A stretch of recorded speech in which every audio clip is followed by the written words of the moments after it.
pra mim é onde eu quiser estar. A estrela ainda brilha, ela é quem vai me guiar. Ser guerreira é minha sina, batalhando pra vencer. Tenho voz pra ser ouvida, tenho sonhos pra viver. Não vão mais conseguir me anular, me calar. Ninguém vai me impedir de cantar e lutar. Seja em casa, no campo, na rua ou na praça, chega de mordaça, agora eu vou falar. Porque eu sou mulher pra fazer acontecer. Eu sou uma delas, são elas por elas, ocupando os espaços de poder. Porque eu sou mulher pra fazer acontecer. Eu sou uma delas, são elas por elas, ocupando os espaços de poder.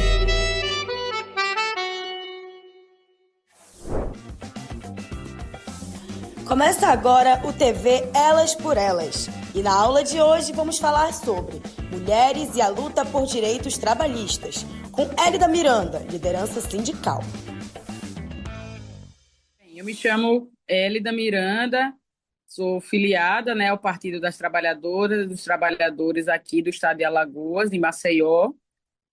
Aqui no estado estou secretária estadual de Movimentos Populares e também faço parte do coletivo nacional sindical do PT, além de fazer parte aí de uma série de movimentos sociais, organizando, fazendo parte aí da organização da luta da classe trabalhadora. No movimento sindical, eu faço parte da direção do Sindicato dos Jornalistas, faço parte da direção executiva da CUT Alagoas e também da executiva nacional da CUT na Secretaria Adjunta de Saúde da Trabalhadora e do Trabalhador. Veja, eu entrei na CUT em 2009, certo? Na direção. De lá para cá, mudou muito a forma, de organização do mundo do trabalho. A gente assistiu nos últimos anos, principalmente nos últimos 20 anos, um avanço muito grande de todas as ferramentas, todos os mecanismos digitais, inclusive na exploração da força de trabalho, E aí a gente, por um tempo, chamou também isso de uberização, mas o que a gente percebe são formas de precarizar, Seja através da pejotização, seja através de diversos mecanismos. Em todos esses mecanismos, o setor mais prejudicado, mais ultraexplorado da classe trabalhadora, sem sombra de dúvidas, é o das mulheres. Nós sempre estamos trabalhando muito mais. Então, quando a gente fala, por exemplo, da luta pelo fim da escala 6x1, a gente está também fazendo essa reflexão que esse um dia que, teoricamente, seria de descanso para a mulher, não é. É um dia de cuidar de todo o funcionamento da lógica doméstica, da lógica da casa, seja de cuidar de outras pessoas que moram na casa e que precisam desses cuidados, crianças, idosos, pessoas adoecidas de forma permanente ou de forma pontual, e também cuidar do que todo mundo precisa, Roupa limpa, alimentação e higienização desse espaço coletivo. Então, as mulheres acabam sendo culturalmente responsabilizadas por isso, além de absorver a necessidade e a carga de trabalho no âmbito externo, no âmbito público. Então, é um desafio do movimento sindical a gente garantir os direitos que já temos, ampliar mais direitos, mas principalmente ter esse olhar para as mulheres da classe trabalhadora, de que, quando a gente fala de conquista de direito para as mulheres, isso que nós chamamos de a política do cuidado, ela precisa estar inserida. Então, quando a gente luta, quando a gente reivindica mais creches, restaurantes coletivos, lavanderias comunitárias, nós estamos dizendo que o direito ao tempo livre, o direito ao descanso, o direito ao cuidado da saúde também precisa estar voltado e direcionado de uma maneira muito especial para as mulheres. Então, é um desafio, né? Vou falar aí desses últimos 20 anos, é um desafio para a gente, em tempos, né, de uberização e de digitalização, onde as plataformas sugam, né, a nossa força de trabalho, achatam nossos salários, nos prejudicam cada vez mais, porque é um patrão invisível, né, e as pessoas acham que o nome disso é empreendedorismo. Ainda nesse século tão digitalizado, a gente precisa discutir, a gente precisa ampliar direitos objetivos, direitos básicos do conjunto da classe trabalhadora, mas em especial das mulheres. Eu acredito que sobre isso a gente precisa pensar sobre dois eixos. Primeiro, o Brasil ainda precisa ter, né, construir e consolidar a sua soberania tecnológica, ou seja, a comunicação ainda precisa estar muito mais do que hoje em dia a serviço da população brasileira, porque hoje nós estamos nessa armadilha de ser refém das chamadas big techs.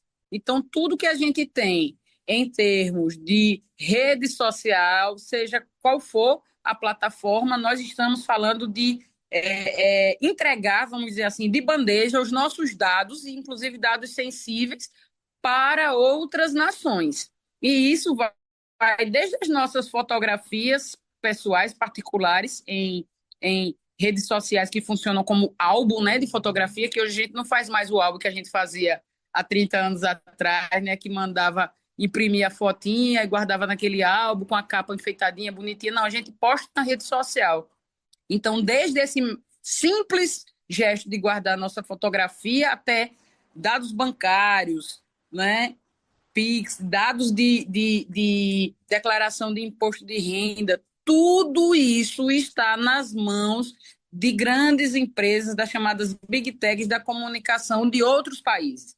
Então, nós, brasileiros e brasileiras, o Estado brasileiro precisa avançar muito mais para ter toda a sua soberania tecnológica.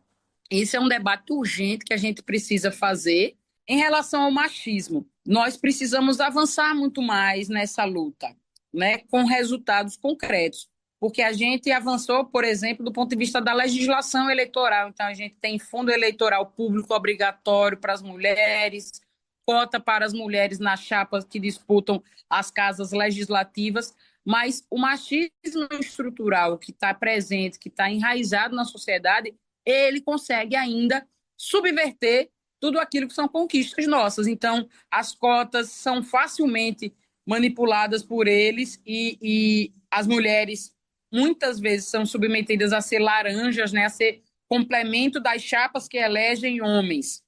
Então, nós temos um desafio muito grande, que é de fortalecer, de tornar as candidaturas de mulheres cada vez mais robustas, né, cada vez mais vitoriosas, no sentido amplo da palavra, para que a gente pegue esse eleitorado feminino, que na verdade é a maioria da população, e leve isso para a representação das casas legislativas, porque a gente tem, né, mais de 50%, 52%, 53% da população e do eleitorado por mulheres. E nas casas legislativas a gente não chegar a 15%, significa que a nossa democracia ela está distorcida. Ela não está, de fato, representando o conjunto da população.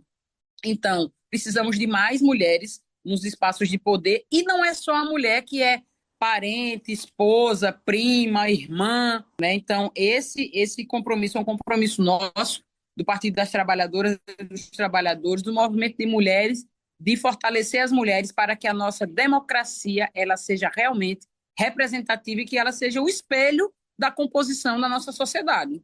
É importante, né, a gente fazer essa retrospectiva no início desse mandato, dessa legislatura, né? Eu tive essa tarefa de estar como superintendente de políticas para as mulheres em Alagoas, e eu acredito que a nossa principal meta continua sendo a luta contra o feminicídio no estado de Alagoas. Os números são gritantes e os números são assustadores. Então, a gente faz essa caminhada de enfrentamento em dois eixos, né?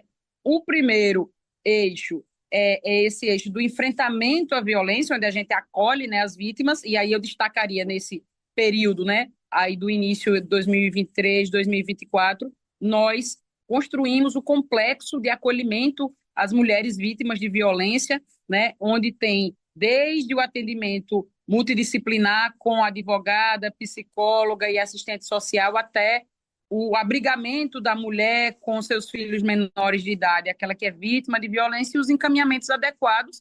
E a gente vem para o segundo eixo, que é importantíssimo, que você fala na questão dos direitos trabalhistas. Quando a gente encaminha essa mulher sobrevivente da agressão para a questão do trabalho, da geração de emprego e renda, a gente empodera essa mulher, a gente garante a autonomia construída por ela, né, e por toda a sua caminhada, por todo o seu esforço, a gente ajuda a mulher a dar um novo salto, um novo passo na sua vida. Então, a gente entende que esses programas de crédito, programas que encaminham mulheres para cursos de especialização, programas que dão essa autonomia financeira para as mulheres, ajudam de uma forma muito importante, muito consistente, a mulher a romper com o ciclo de violência, e a gente já deixou assim bastante preparado o Estado, né, assim, os mecanismos, os equipamentos para dar os próximos passos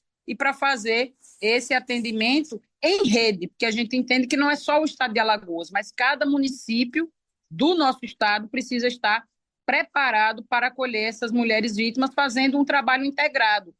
A Secretaria de Política das Mulheres, os órgãos, né, as OPMs, fazem esse trabalho, mas a gente precisa integrar saúde, segurança pública, para fazer esse atendimento integrado a essa mulher e abrir portas que não seja só a porta do hospital ou a porta da delegacia, mas também portas de oportunidades de emprego, de geração de renda, para que essa mulher deixe de ser vítima e passe a ser protagonista da sua própria vida.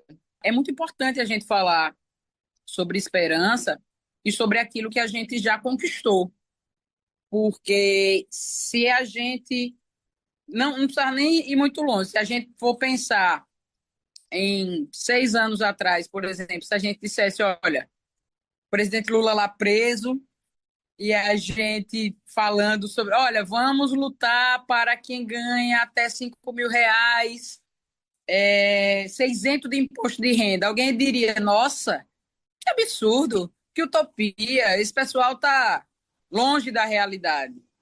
Então, assim, e hoje, né, 2026, isso é uma realidade, isso é fruto também da luta das mulheres, né, das mulheres, por exemplo, que estiveram no plebiscito popular, levando a urna em cada local de moradia, de trabalho, em cada comunidade, fazendo esse diálogo para pressionar o Congresso, fazendo a mobilização para a gente conquistar, por exemplo, essa pauta da isenção do imposto de renda para quem ganha até R$ 5.000. Eu estou dando esse exemplo para dizer que tudo aquilo que a gente tem como horizonte de conquista, a gente não deve considerar como uma utopia impossível, mas como uma construção de longo prazo. Né? Se a gente fosse pensar, né, há menos de 100 anos atrás, as mulheres não poderiam nem votar. Então, se você dissesse, nossa, nós vamos eleger uma companheira mulher presidenta da República, alguém ia dizer, nossa, isso é loucura, isso é impossível de imaginar, e nós concretizamos isso. Então, nós, a classe trabalhadora, as mulheres, nós podemos sim alcançar tudo aquilo que a gente lutar de forma organizada, de forma concreta, como meta das nossas conquistas. Então, assim, o chamamento que eu quero deixar para o conjunto das mulheres, principalmente aquelas que ainda não estão organizadas, é chamá-las a se organizar, a conhecer o sindicato da categoria que você faz parte, a fazer uma visita na sede do PT da sua cidade, dizer, olha, como é que é a organização das mulheres aqui? Eu quero conhecer. Então, fazer esse grande convite, esse grande chamamento às mulheres a atender esse chamado aí da curiosidade, vir conhecer, vir se somar, vir dar as mãos nessa caminhada e nessa luta. No ano de 2022, as mulheres foram decisivas para a eleição de Lula, e eu tenho certeza que em 2026, novamente, a gente vai dizer não ao negacionismo e ao fascismo, e vai dizer sim à democracia, e vai apontar para esses direitos que hoje são como sonhos para nós, mas que amanhã serão conquistas a partir da nossa organização coletiva, a partir da nossa atuação em conjunto. Então, faço um chamamento para você, mulher, que está nos assistindo nesse momento. Venha conhecer a luta, venha aprofundar os seus direitos junto com a gente nessa caminhada e deixar um grande abraço para todas as mulheres do Brasil. Hoje a aula foi sobre mulheres e a luta por direitos trabalhistas, com Hélida Miranda, liderança sindical.